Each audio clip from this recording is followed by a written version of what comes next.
Velma is still interested in solving the Uncle Scooby case.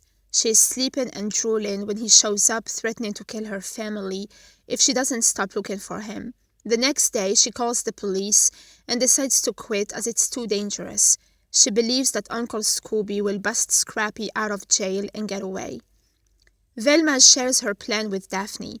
She wants Dr. Perdue to swap their brains. Since Uncle Scooby is watching her, Velma can investigate if she is in Daphne's body without him finding out and killing her family. Norville and Lola see that Edna has the hot girls' bodies. Edna claims that she's been repairing them for Lola and the other brains as a surprise. Velma loves being in Daphne's hot body. She knows that she is smart, adorable, and witty, but still thinks that everything in life is looks-based. Wherever she goes, people treat her nicely just because she is attractive. Daphne, who is in Velma's body, gets undermined by people, and her opinions don't matter. Velma apologizes to her as she didn't think there could be a downside to being hot, as she was harassed and more underestimated than usual. Daphne also misjudged her, so she proposes switching back their brains. Velma in Daphne's body learns that Dr. Perdue has Brenda and Krista's bodies. She realizes that she stole them from Project Scooby. She confronts her about it. Dr. Perdue reveals that she's going to use the bodies to help Scrappy and Uncle Scooby escape. She explains that when she left the asylum in Daphne's body, Uncle Scooby figured out she was alive and offered her a deal. If she helped them escape, she could have a body in which to start her life over. Just then Uncle Scooby shows up. He knew that Velma switched bodies as soon as Daphne put up a decent fight. He removes her brain and puts it in a jar.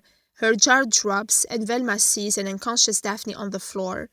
Velma goes through a journey in her brain and yells for Daphne's help. She hears her and they wake up in their bodies. Velma realized who Uncle Scooby is, and they head to the master bedroom of the Jones mansion. Amber shows up and knocks out Uncle Scooby, who turns out to be Sophie. Sophie explains that she had to disguise herself because as a young hot female officer in the military, no one took her seriously. Then when she saw Dia reading Edna's journals, she realized the research could be used to make a talking dog. She wore a dog training outfit to pitch her idea, and her superiors stopped objectifying her. Everyone assumed she was a guy and called her Uncle Scooby. But Scrappy was a monster. Knowing he was invincible, she feared for her own life, so she helped cover up his murders. To keep him from killing her family, she had to find a way to evade the law. Sophie begs Velma to let her escape with Scrappy. Edna turns up and reveals that she had a change of heart, helping Sophie, so she puts the brains back in their bodies. Sophie begs Edna to put them back. They then hear a commotion outside. From the balcony, they see as Scrappy is killing everyone. Don shows up with a chopper and saves them. Velma begs Daphne to escape as she wants to kill Scrappy with chocolate. However, he pushes her off the balcony and is about to board the chopper when he gets hit by a missile. He survives, but Velma, who possessed him, knocks his soul out of his body.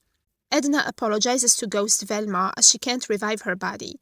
Amber thinks she might be able to bring her back on Halloween, provided she can find a spell that works and no evil spirit drags her to hell.